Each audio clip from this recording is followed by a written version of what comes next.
Welcome to the One Question Leadership Podcast. This is Chrissy Raywalk, Director of Intercollegiate Athletics at the University of Delaware. One of the things that I appreciate and enjoy most about leadership is that it's a journey, not a destination. It involves lots of different twists and turns, and you need many different types of people to go along with you on your journey in order for it to be successful. So today, I invite you to start your leadership journey with this podcast. Enjoy.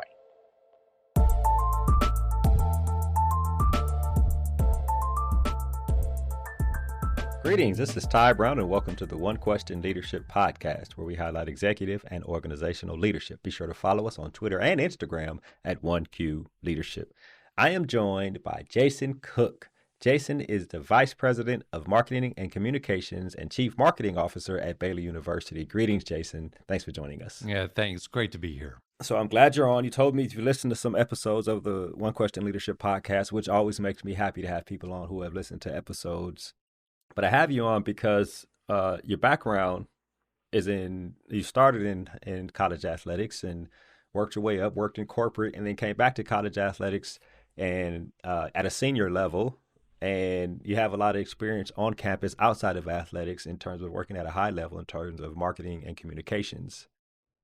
What I want to do is start a little bit, really from the beginning. You started off as a student worker in communications, an SID. Mm-hmm. So tell me about that experience, which seems to be an integral part of what you do now. Well, I'll tell you what, my career path has been circuitous at best, but yeah, I've just been blessed. A lot of doors have opened for me in some places, and all these experiences just build upon each other. But I recall working in what we call the dungeon at Mississippi State in the basketball arena there. But we had some leaders there who really invested in student workers, and that was the mid 1990s. Mississippi State being one of the smaller SEC schools at the time, and the students, we had to work. And so I was very privileged to follow Scott Strickland as the baseball SID at Mississippi State. So he was a senior student,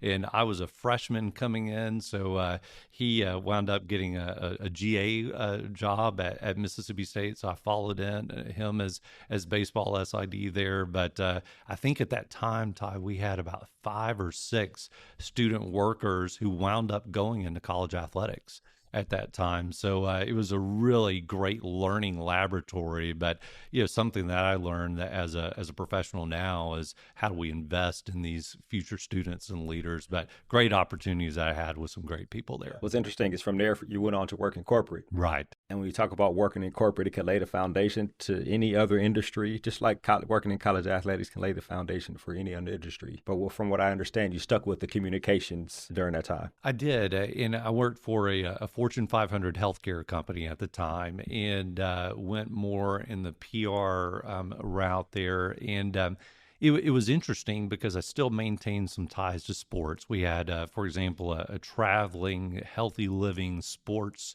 traveling show that went around the country. And at that time, I had a lot of professional and Olympic athletes involved in there. So I still had a little bit of an itch. The company had sports medicine partnerships with professional teams and colleges and universities around the country.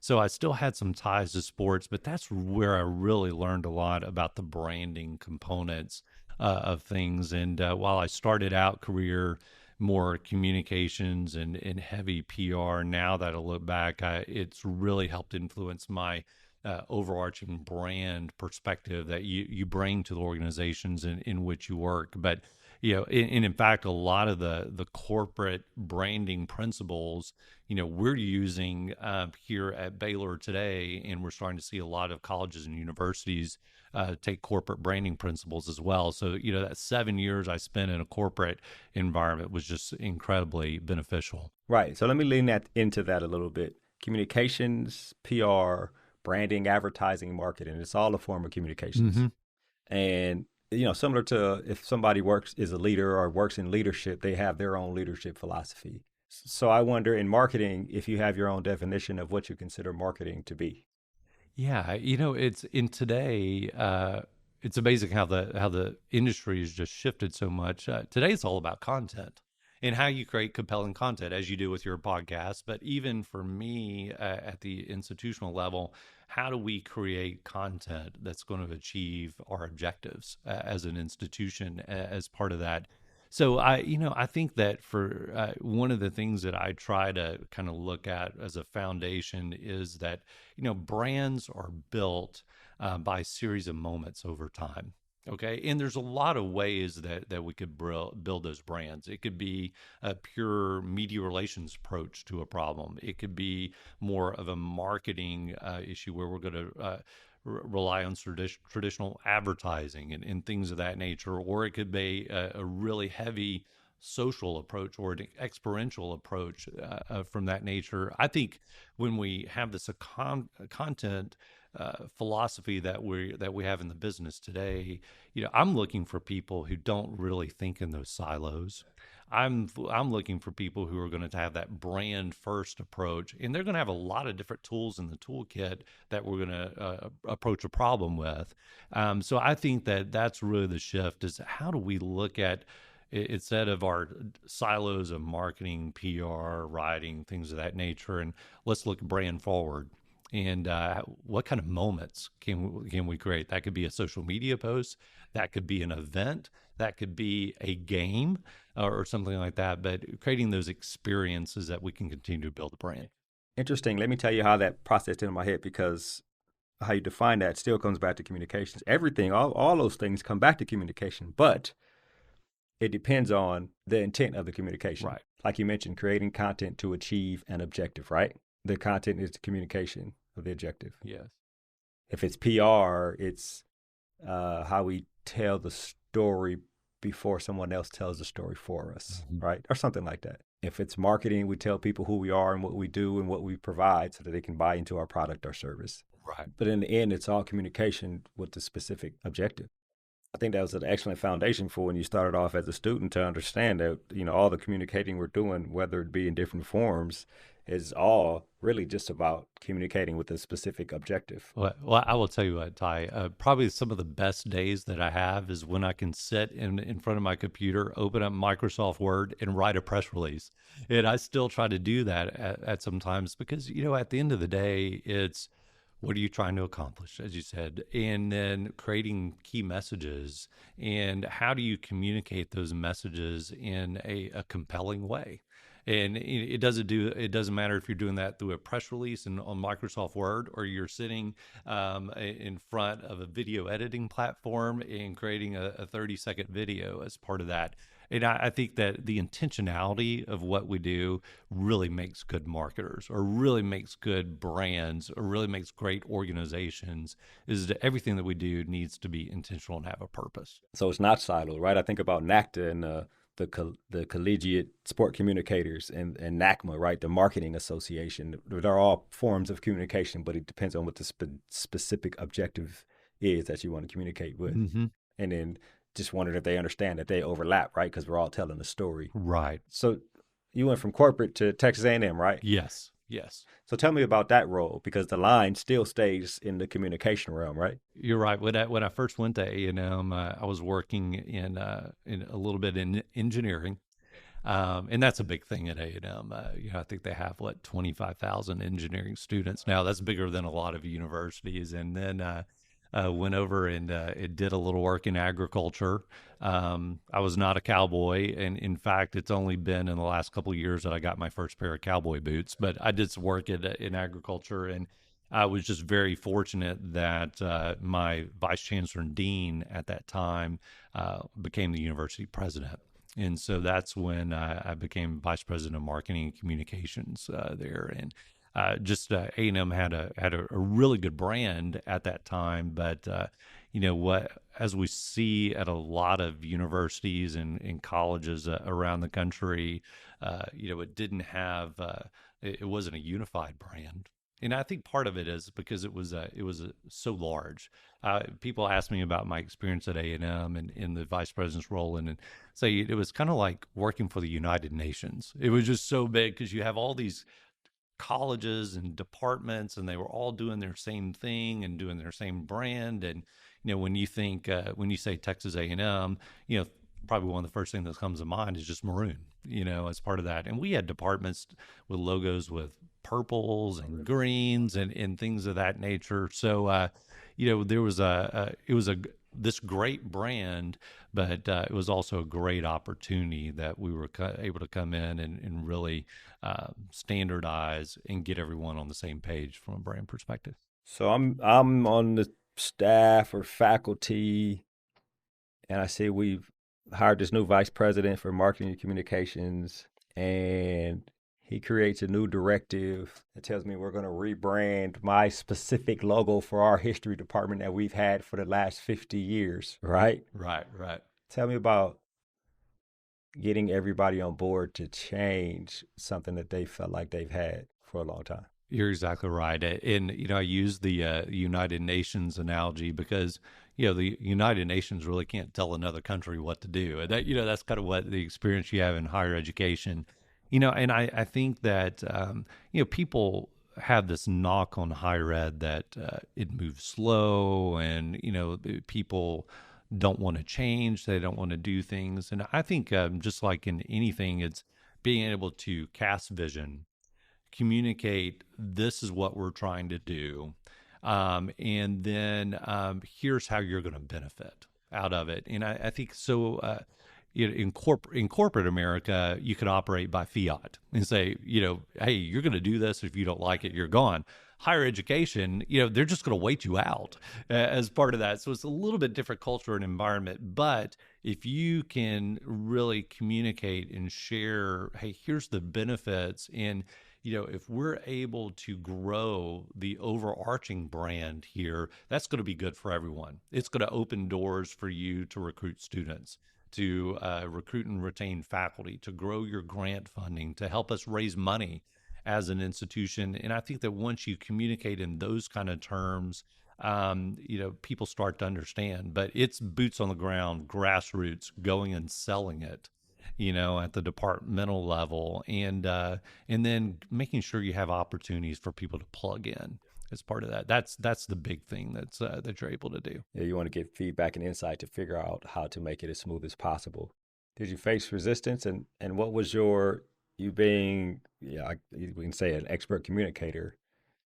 Tell me about your influence in sitting down with someone who's a longtime alum or the dean of whatever program about how you helped them understand that we needed to change this thing that's been in place for 35 years. Yeah, it's a lot of patience, and I'm just a big person on relationships, and I think that in the world in which we operate, college athletics, university marketing, communications, relationships are currency at the end of the day. So it's important to have those one-on-one communications, and to understand that there may be something that they're going to give up. Their logo. That, hey, I've got letterhead in the closet. I've got my website here, and trying to get them to see the big picture that and experience. To realize that they may have a little bit of loss there, but the overarching components, and they've got to see that the university saying, hey, we're going to do this, we're investing heavily, and they need to see the fruits of that labor. So it's not just about saying, hey, that we're going to change, but to make sure you're circling back and communicate this has been the benefit of us doing this, which is important, right? With intent. Yes. Which I think is excellent. There's an aspect of what you did at A&M and what you've done at Baylor, but we'll get to Baylor shortly. But this thing we're talking about at A&M specifically, the thing we are currently discussing included athletics. Right. It included, hey, we're all going to come under this branding.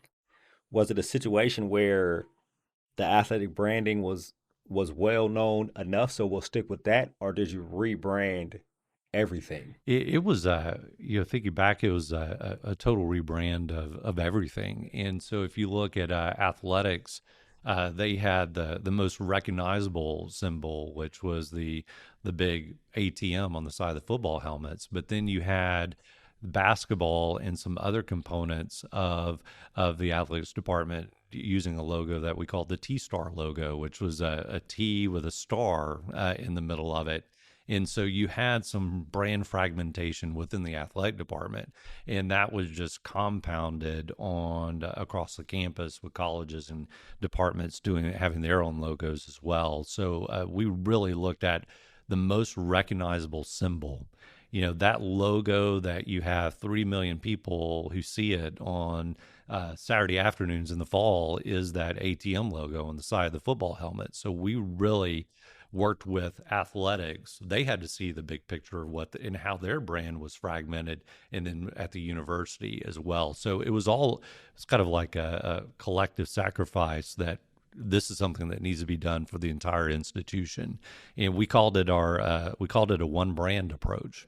And it wasn't really just about the logo. It was the logo, it was the colors, it was how we called ourselves, what our core values were as an institution. So it really was a one brand approach, athletics, university, but also one brand approach for the entire campus. Yeah.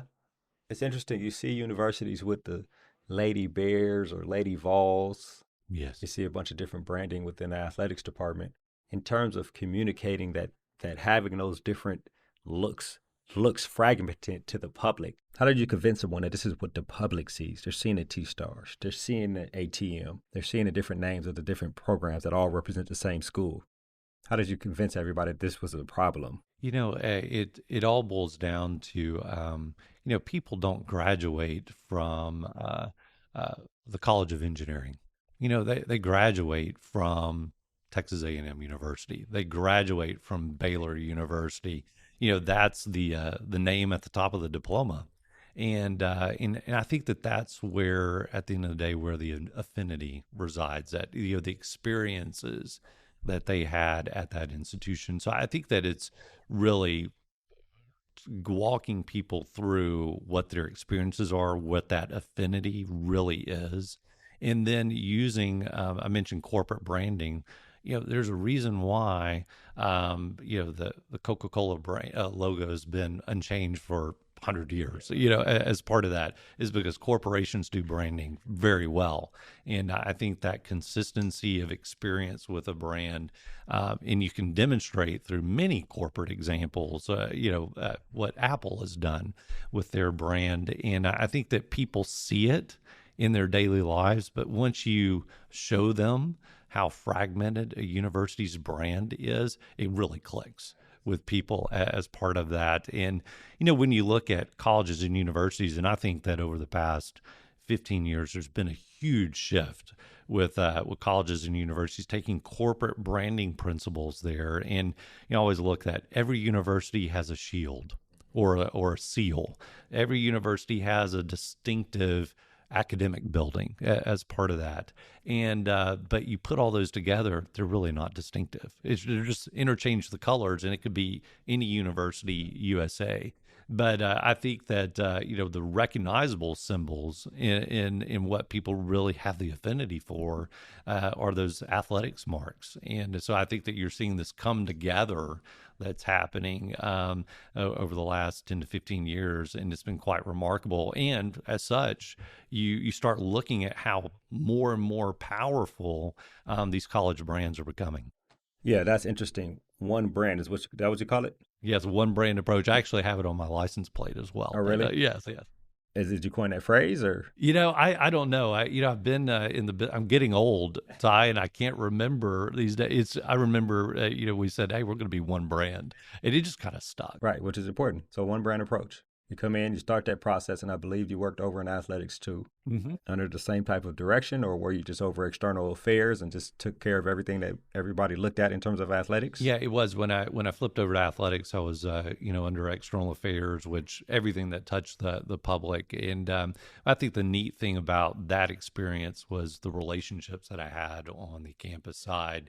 Were able to work even at a higher level with collaboration with athletics. And that was a really magical time, because we did so much of the hard brand work to build a foundation. And I think that that's really what made Texas A&M's transition to the SEC so successful because of the brand work that had been done the years before that. And then obviously Johnny Manziel's Heisman run was kind of the gasoline on the fire at that time. What's interesting is you had a hand in, well, let's not say you had a hand in, but from what I understand, the commissioner of the SEC wasn't too many layers or degrees away from a phone call that you could help make, right? Yes. Well, relationships are currency. When my wife used to work for the commissioner of the SEC at that time, let's just say I had his cell phone in my contact. Right, exactly. Yes.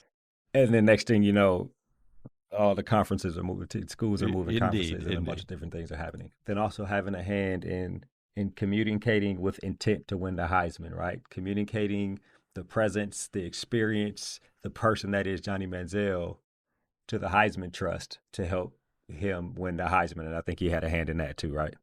It was an interesting time, obviously. And, you look at the documentary about Johnny's time as part of that. And, he was just incredible at that time. And, our strategy was, hey, let the results speak for themselves on the field. But we had some significant challenges that we were facing because, he had some polarizing personal things going on and at that time in the 2012 season, but no freshman had won the Heisman at that time. And there was, nowadays it's not a thing, but there was still a bias against freshmen ever winning the Heisman Trophy. So we really looked at it from a political campaign.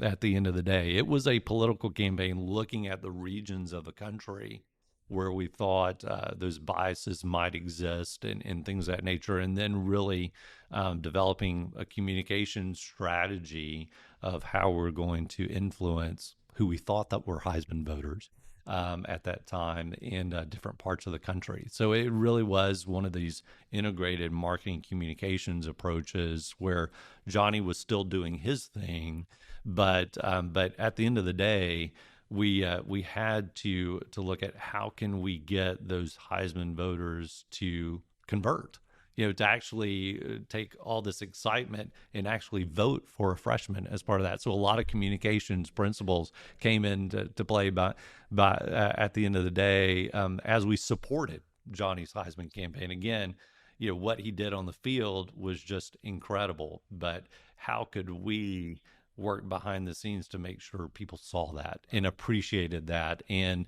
knew that, it's okay to vote for a Heisman, for a freshman. Right, with an objective, right? Yeah. Now, the people who listen to this mostly work in college athletics. And the people who know me know that I went to Baylor University for my master's in sport management. And the people that do have an affinity for Baylor would be very upset if we didn't stop talking about Texas A&M and then start talking about your experience here at Baylor, right? Todd, my boss would be really upset at me if we didn't talk about Baylor because there's a lot to talk about for sure. So the one brand concept, the Jason Cook one brand concept. Yeah. So you got to Baylor at a time when things were, let me give you the veer off here a little bit. So a long time ago, I heard Lauryn Hill, a rapper / singer, talk about life exists in peaks and valleys, right? Up and down, up and down. Mm-hmm. When we're in the valleys, we're learning, right? And then we reach the peaks is when we're executing, learning and execution, learning and execution. You never want to spend too much time at the top because the only way to go is down. So then you start learning again. Right. And I say all that to say you got to Baylor at a time when Baylor was in the valley, right? Learning. Yeah, exactly. So you come on as Baylor's in the learning phase. So you get to Baylor, and for the lack of a better way to say it, it's the ripe opportunity to do the thing that you do, right? Communicate with intent and an objective. And at that point, you bring in the one brand concept. So I wonder, did you identify this as an opportunity to come in and implement that? Yeah. Or was that like part of the contract that they wanted you to do when they brought you in? It was interesting. I came in December of 2016. It was survival mode, at first as we were working through all the issues related to sexual assault and what had happened across the campus as part of that. And so it was really, I would say the first 6 months of my job was really crisis mode at the end of the day. And so you kind of go through that, kind of living the day, but when you had a tough day, I would periodically walk through the bookstore, and you start looking at the fragmentation that was happening with the brand in terms of colors and different sports. And hey, the athletics department has a couple of logos, and it doesn't match the university logo, which looks like a rocket taking off, which is one of the historic buildings on campus. But I'd never seen the university logo until I came in interviewed here at Baylor, and I lived 90 miles down the road, and I just had never seen the logo before. But it was such a crisis situation when I was here at first. But you start noticing that and say, look, after we get through the immediacy of the crisis situation that we find ourselves in, how do we start rebuilding this brand back? And I think that one part of that, obviously, is how are we going to physically or visually demonstrate that brand? So I think that we started working towards, we had a new president coming in 6 months after I was here, looking at what our new strategic plan was going to be, what her platform is, how are we going to really reintroduce the Baylor brand as part of that. And so we started that fall of 2017. And, I didn't know, I didn't come in saying that we were going to change logos or change colors. But I think that once we started getting into that, we really needed a reintroduction. We needed a fresh look. How could we turn the page from the past and tell our story in a new and different way to people who may have heard some bad things about us as part of that? So it was just an all-encompassing strategy. But Winston Churchill said, never let a good crisis go to waste. And so you start looking at these times of transitions. What can we do to get that foundation of the brand on a solid footing? Right, Baylor was in the learning phase, right? Right. And so comparing and contrasting, right? If this question makes sense, was it easier to do because Baylor was looking for help retelling the Baylor story or rebranding the Baylor story, as opposed to when you were at A&M? At A&M, you're high flying and things are clicking, and you come in and implement this one brand concept. Tell me about the aspect of the difference there. I do think that in terms of brand shifts, it was a little bit easier here at Baylor because people are hungry for something positive, something new. And I think that when you're in a crisis situation, people are more accepting of change. They give you a little bit of grace as part of that, where A&M was a large established brand and comfortable, and it's a little bit harder to convince. Very successful. It's harder to get convince people to change. But here at Baylor, we had a lot of things to kind of pull from, and we looked at how do we standardize the entire campus on that interlocking BU that you see on the side of the football helmets, and that logo. You do a lot of research, and it had been on the athletics uniform since the mid 1940s.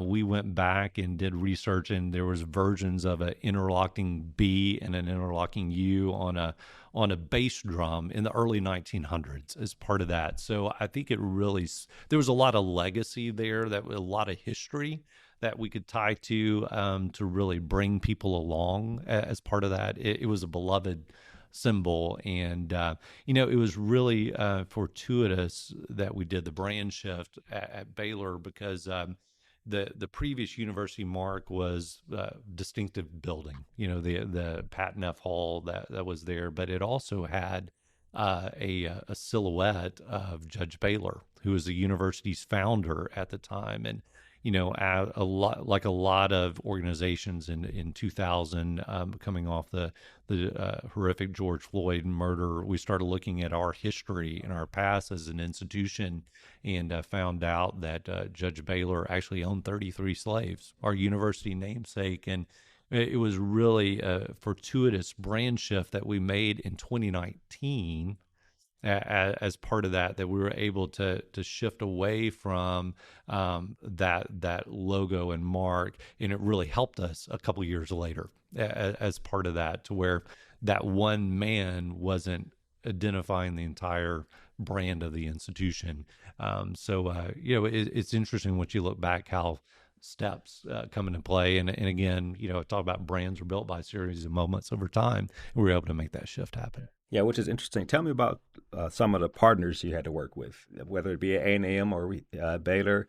You talk about athletics, right? You got partners like Nike or shoe brands or those types of things. Right. So you had to keep up those relationships. Tell me about that in terms of the marks and getting insight on design and that whole aspect of the one brand approach and redesigning things. What one unique component of the Baylor experience was different from A&M. The Baylor experience, we let athletics lead the rebrand as part of that, and of course I was on the working group.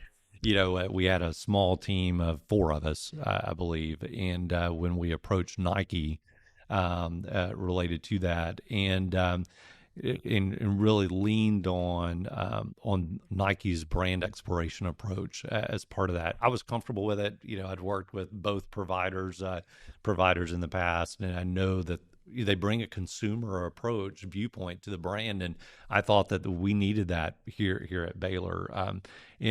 So involved in that, athletics probably led a little bit there, and I was more of a strategic partner and advisor there. But it was really interesting that the process that we wound up in is, frankly, we were using the same green and the gold that the university was using, not athletics. They were using a different green and gold, but Nike comes to us and says, you need to use these greens and golds as part of that. So that was one unique aspect of it. But even the interlocking BU that we have, Nike came in and introduced a couple of little notches in the U and in the B, and we kind of tied to the mascot, a bear's claws, swiping through the logo. And we went back and forth a little bit on that. I said, you know what, let's do it. It's going to represent the entire institution. So even our university logos has a couple of bear notches in it as part of that. But I thought it was really important for the consistency across the marks. But it was a really good experience because it's Nike looking at our brand. Nike's one of the best branding companies in the world. I mean, it's the most recognizable brand. And for them to come in and do a brand analysis and to show the fragmentation that they were receiving, it really helped us institute and accelerate a lot of the brand change. Yeah, it's interesting, right? You talk about Nike. Well, the first interesting point is you talk about letting athletics lead the way. Yes. And I think I was able to do that, Tai, because I had worn that hat before and I had been in that seat before and know the comfort that we would have. But I knew it was important coming off the dark days that we had here at Baylor that athletics had a very significant role in that process. You think about Baylor, you think about the long term. Well, let me give you another philosophy, right? Got all these philosophies. So I think in life, if you think about life in terms of a dot or a pixel, when we're young and we're on a pixel, which is like a moment in time, and something happens, good or bad, it is the worst possible thing in the world or the best possible thing in the world, right? When we're young, things are so up and so down. Then we get to the next moment, things are so up and so down. But as we get older, we experience a series of moments right at one after another. And as we get older, we realize that all these moments make up what I call the line of life. Yes, the line of life. Got it. And in that line of life, as we get older, we realize that things aren't so up and down, right? We experience things and we learn how to adjust accordingly to what life deals us. So I say that to say, coming in to Baylor, you think about those peaks and the valleys and think about all we've talked about in your career. And then getting here to Baylor, and you put in this one brand concept. You talk about marketing and telling a story. And now you're in a position here at Baylor where you're heavily involved or helping with recruiting. Right. And, Baylor has this new building, this welcome center. And it's almost like when you look at the line of life here at Baylor, when you came in back in 2016, did you have this 10-year strategy plan, like we'll get the brand right first, all right? And then we can recruit the students now that the brand is right. And during that time, Baylor become, I think, what is called a R1 institution. Research 1 institution, right. So, I mean, almost sounds like it was all strategic, right? Get Yeah, the right, branding right right. so these other things can fall in place, right? Including this welcome center. It's interesting that we're about to go through a new strategic planning process here at the institution, and athletics is one of our four key pillars. It's just such an important part of our brand story here at Baylor, and but we're starting to look at this strategic planning process, but knowing that today's world is just so fluid, and I think the dots are being put on our lines a lot faster than they were in the past as part of that. So I look at where I am today, and you look at how are we going to reposition the institution and looking at strategic plan. This is where we want to go, and I think the key thing is to ensure that my marketing and communications objectives are not my objectives. It's really, I need to have clear direction where the institution is going. What is the business objectives of the institution? What are the KPIs that we're after? And then I'm going to develop my marketing communication strategies to support that. And I think that that's where a lot of CMOs or a lot of people in my position uh, kind of um, uh, kind of stumble their toe a little bit is they're developing their own KPIs, which they think that they're important, and they don't link or map directly to the organization's overall strategy here. So that's something I'm really intentional about, to make sure that we're all talking the same language, that we're all supporting each other. And the president says, "Look, we think that Baylor has a potential to become a Research One university. What does that look like?" And then I'm going to come in and say, here's what we need to do from a brand perspective to support that. And I remember having a conversation with President Livingstone, who's chair of the NCAA Board of Governors, by the way. But I told her, I said, look, if we will never be perceived as a Research One university unless we start talking like one, presenting ourselves like one, and in perception is more than the individual rankings there as part of that. And so a couple of years before, we started a shift in how we talked about ourselves, and it really, when we obtained R1 status, people said, well, they already are as part of that. So it's very intentional that you have. Yeah, that's interesting, right? When a group, organization, community, or team starts speaking the same language, that means that there is a culture that is developing. Indeed. And there's also here, and maybe I should talk to somebody in recruiting, but what I understand is you're taking the athletics approach to recruiting students on campus. Indeed. And not student athletes, just students. Indeed. And it ties into the R1 situation, ties into the brand, ties into all the experience, the welcome center, and all those things. It's interesting. As I get older in my career, longer in my career, I feel like I'm learning more. I'm seeking out to learn more. And so we look at, athletics and how they are able to recruit, a 5-star point guard, or a 4-star wide receiver or something of that nature.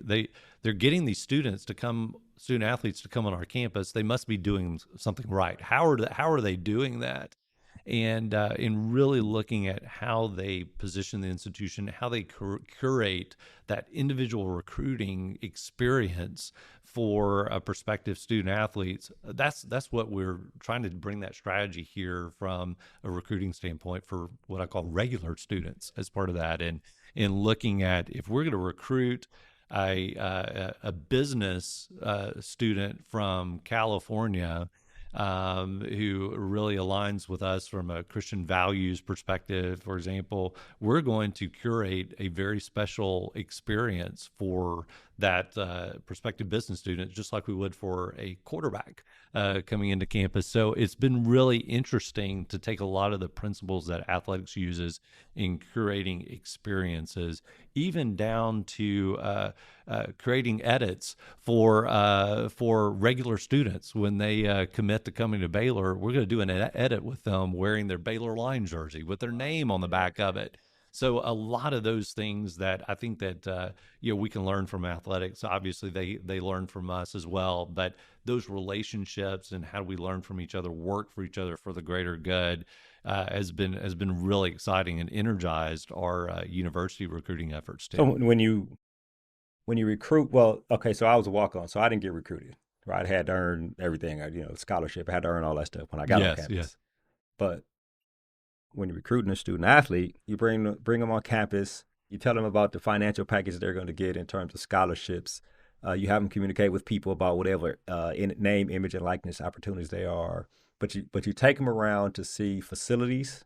You take them around to meet other students, get experiences, with professors maybe, or really just telling the story. You want to make sure your facilities are excellent. You want them to just get the general experience of being on campus and seeing the things that make the campus great, right? Tell me about that experience, because I imagine, the similarities in terms of athletics and recruiting students have to do with communicating with a specific objective about what the campus has to offer. Yeah, you're right, Ty. And if you look at athletics for the last 2 decades, have been creating and building facilities that create experiences when they bring prospective student athletes on the campus. And I think that universities have still been recruiting out of traditional academic type settings, almost like out of museums or something. And it's like a disconnect here. And we know from all of our research about Gen Z is that they are so driven by experiences. And I think that our athletics colleagues are so far advanced from where university sides are. And so I think that you're starting to see, and I think Baylor's leading the way, is creating a facility like through our Welcome Center that's an immersive experience.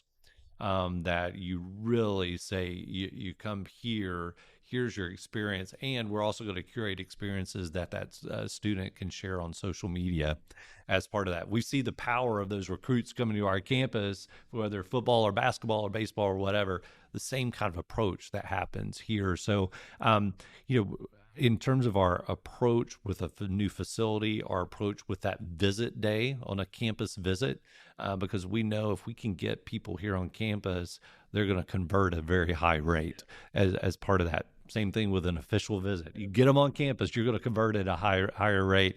So I think that's been really interesting to see. Just as we saw with this huge shift happening with university marketing around one brands and things of that nature, you're seeing it now with these recruiting centers that are being built for prospective students as well. So it's again it's athletics leading the way in a lot of these areas, but getting the universities to where we can pull together, work together, and make a big impact. That's interesting to me. So I wonder now, when you start mirroring athletics, you're probably going to take on some of the challenges that athletics face, right? You start talking about building new facilities, right? And the school down the street builds a new welcome center, right? So now you're talking about competition in terms of facilities and the arm race. Yes, so, indeed. You invest in these facilities and these experiences, and then the school down the street invest in the facilities and experiences. Now you're competing for students based on the experience you have on campus. And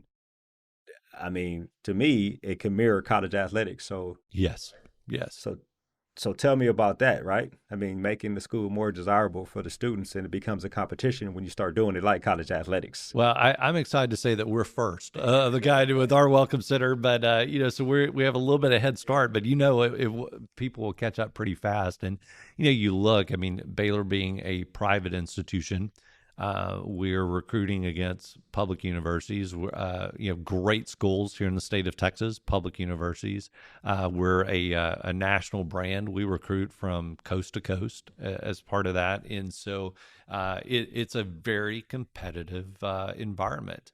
And I think that people, just like in athletics, they walk into a facility, they see the commitment that an institution has to the student experience, or they walk into a football operations center and they see the commitment to football that an institution happens. So it doesn't matter. We're still dealing with 18 to 22-year-olds as part of that. So again, it's the same principles, but I do think that you're going to, several years ago, it was more about the arms race with the student life centers, the gyms, the rec centers, and things of that nature. And you had some schools building these crazy lazy rivers and things like that.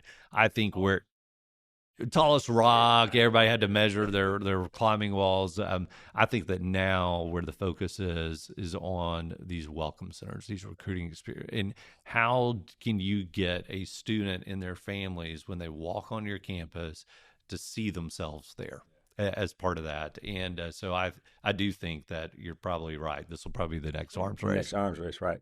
So final question here, and then we can wrap. You know, in life, we go through life and we establish the synapses in our brain in terms of what we like, what we don't like, our habits, our passions, the things we love. I've been informed that within the last 10 years, you developed an affinity for country music that didn't exist before. Now, I may have been informed wrong, but all of a sudden the switch just came on. It did. And you love country music. So tell me about that aspect in terms of your affinity for country music. And I heard that you go to concerts all the time. And I'm a rap music fan, but if I went to concerts all the time, I probably wouldn't be able to hear anymore. So just talk to me a little bit about that. You know, it's interesting how over time our personal brands tend to change. And, you know, I don't know how I was at Texas A&M for 13 years and did not own a pair of cowboy boots. So, you know, I have to come to Baylor. Been here almost, seventh anniversary, complete 7 years. And I come to Baylor and get boots as part of that. You know, I don't know. It's always been, music's been such a big part of my life. And I've gone through seasons, and they probably didn't tell you about. I was in this big yacht rock phase for a while there. I have no idea how I got into that, but I don't know, country music. Maybe it's because, being here in Texas and, being so much, values and, that a lot of country music has woven into it. And, there's a lot of, spiritual overtones in some of the country music, and being at a Christian institution, maybe that goes there. Maybe it's I'm needing to slow down a little bit too. I don't know, but I think it's I love music, but I love the experiences. And my wife jokes with me all the time. She says, Jason, when we go to football games, a lot of times we're disappointed, and my alma mater being Mississippi State, working at Baylor, we had both of my teams had a very rough season this year. But she said, when we go to a concert, we always win as part of that. So you're looking at it, but it is experiences that you have there. Well, Jason, I really appreciate this conversation and taking the time to help us understand that no matter where you are in the realm of marketing, PR, advertising, content creation, it's all communications with a specific objective. And I think that's excellent insight. So I really appreciate you joining us here on the One Question Leadership Podcast. Thank you very much. Yes, sir. That's Jason Cook. Jason is the Vice President of Marketing and Communications and Chief Marketing Officer at Baylor University. And of course, I'm Ty Brown with One Question. And keep in mind, the role of a leader is to create and maintain an environment that people want to be a part of. And as always, be better tomorrow than you are today.